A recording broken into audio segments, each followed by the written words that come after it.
नमस्कार प्रणाम। हम बानी समर सिंह और आप सब लोगन के प्यार के बदौलत, आशीर्वाद के बदौलत आज हमारे वो गाना हरनवा धई धई दाबता 50 मिलियन पहुंच गई गाना।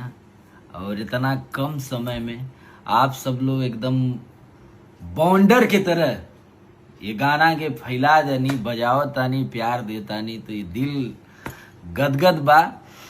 और दिल में एगो बात रहल, सोचतानी आप लोगन से बता दी कि ये गाना बॉन्डर म्यूजिक पे आयल रहल 1 महीना पहले।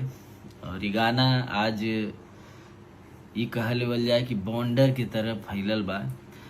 और जितना भी हमार भोजपुरी के गायक लोग अभी तक ये गाना के धुन के, ये गाना के गा के, ये गाना के इतना जोरदार प्रमोशन में हमार सहयोग और सपोर्ट कैलन, सबकर दिल के गहराई से धन्यवाद बा। कि असही आप सब लोग जौन भी गाना आवे, जेकर भी आवे, सबकर गा के, सबकर धुन के और फेमस करी जा।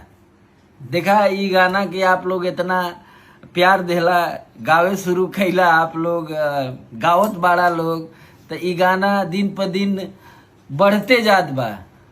अभी के टाइम में ये गाना लगभग 1,30,000 35,000 घंटा चलता। ऐसा ही चाप के उरू गावा लोगन की ताकि ये गाना 2 लाख 2.5 लाख 5 लाख घंटा चले लगे भैया। तो हम बड़ा खुश बानी, हमके कौनो भी टेंशन ना हुए कि ये गाना के फलाने गावत हुआ, ढिकाने गावत हुआ, सब लोग गावा। ऐसा ही हमार सपोर्ट सहयोग करत रहा आप सब लोग। और हमार बहुत जल्दी नया भी गाना आवता, ओके भी एकदम चाप के गावा लोग। Thank you.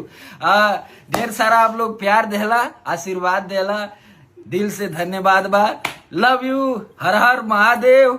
हरनवा के ऐसे ही गावा लोगन।